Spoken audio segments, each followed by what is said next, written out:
The Wolfsangel is an ancient Germanic ruin that in the Middle Ages was believed to ward off wolves. In February of 1941, when the division was stationed in France, the commander, Paul Hausser, is said to have declared that the unit needed a recognizable insignia, which could easily be written in the field to mark the direction that elements of the division should follow. Looking at his ring, he chose the Wolfsangel as appropriate, and from that moment on, it was the division's insignia. This Merkblat, or leaflet, was issued by the division on March 13th of 1941, which designated the official dimensions of the insignia. That goes well with part 9 in the series that covers this sensational original war diary written by a platoon leader from the regiment Der Führer named Kurt, who led during the final assault on Moscow in the winter of 1941-42. In part 9, we'll follow the unit from July 15th to the 18th, see associated film footage, and use original OKW situational maps to get an overview of the front. To start off with, we'll see part 2 of the German training film, Digging In Under Fire, and at the end, we'll see more of that, so stick around. If you like this kind of content based on primary historical sources, please take the time to like this video and subscribe to the channel.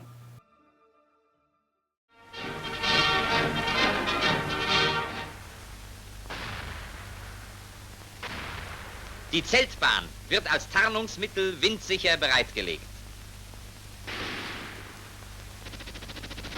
Im vorderen Teil liegend wird die Seitendeckung weggeschoben.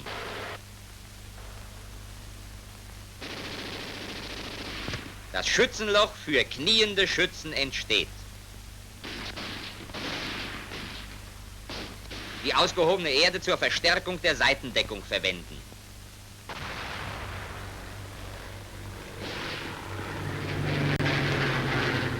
Bei feindlichen Fliegern ist die Zeltbahn das Tarnungsmittel.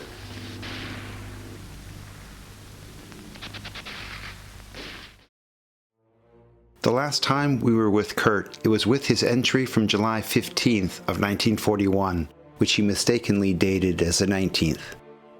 On the original OKW War Atlas situational map from that date, we see that the SS motorized division Reich was moving towards the city of Mstislavl, where they narrowly avoided a nasty friendly fire incident with elements from the 10th Panzer Division, which could have wiped out Kurts Regiment. He continues, Als erste größere Stadt erreichen wir Mstislawl. The first large city we reach is Mstislavl. The vehicles are parked in a cornfield in front of the city after the area is carefully secured by our advanced elements and a reconnaissance team. It's a good thing too, because they uncover and kill a number of Soviets, including 2 officers that were waiting in ambush.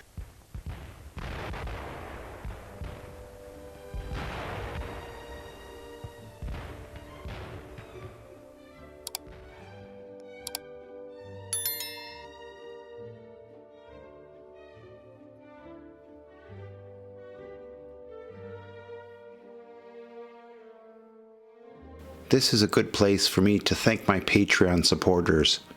Without their support, buying these originals to create the content wouldn't be possible.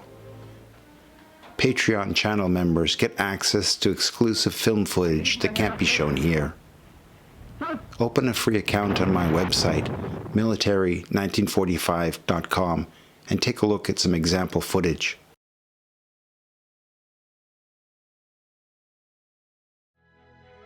Over the next couple of days, it's interesting to see how the Battle of Encirclement evolved. Early on, as the 10th Panzer Division thrust farther east, the motorized SS Division Reich secured their exposed flank and rear. It looked as though much of the Soviet bulge to the northeast could be cut off and eliminated, and that Reich and the 10th Panzer Division would play important roles in making up the right pincher. The following day, the situation remains fluid as the pocket develops just north of Smolensk, along the Minsk-Moscow highway. Already it can be seen that the front has moved on, and Reich's role has become holding in the trapped Soviets to the west. In order to relieve Reich from this guard duty so that they could continue advancing in support of the 10th Panzer Division, the infantry regiment Großdeutschland moved into position. I've got a category of videos covering that elite unit that I'll leave a link to at the end of this video. Bei Tagesanbruch geht der Vormarsch weiter. At dawn on the following morning, we continue on with our advance and begin with a somewhat strange achievement. A Soviet air ambulance aircraft mistakenly lands in our midst, and we're able to quickly take the crew captive and then destroy the plane. Without a shot fired, we are then able to continue forwards. As we see on the situational map from July 18th, most of the Reich division remained at Mstislavl, with Kurts Regiment, der Führer, moving forwards to catch up with the 10th Panzer Division, but that didn't happen. On the 18th, it was learned that the enemy was unloading and staging troops at Pochino, and so the 10th Panzer was rushed forwards to break up that enemy concentration before it could gain a foothold. This wonderful, rare color footage shows tanks on the move during operations in the summer of 1941. At the time, most color film was produced in America, and when war broke out, privately, there was almost no color film available. And now, here's more of the digging in under fire training film. Thanks for watching. Zeltbahn weglegen und weitergraben.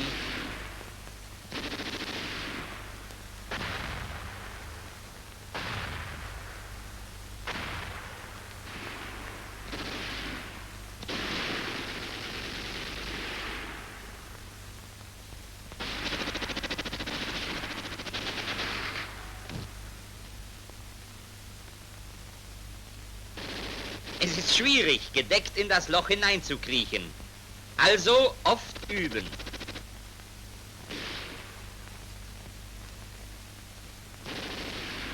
Sofort beobachten und dann erst weitergraben.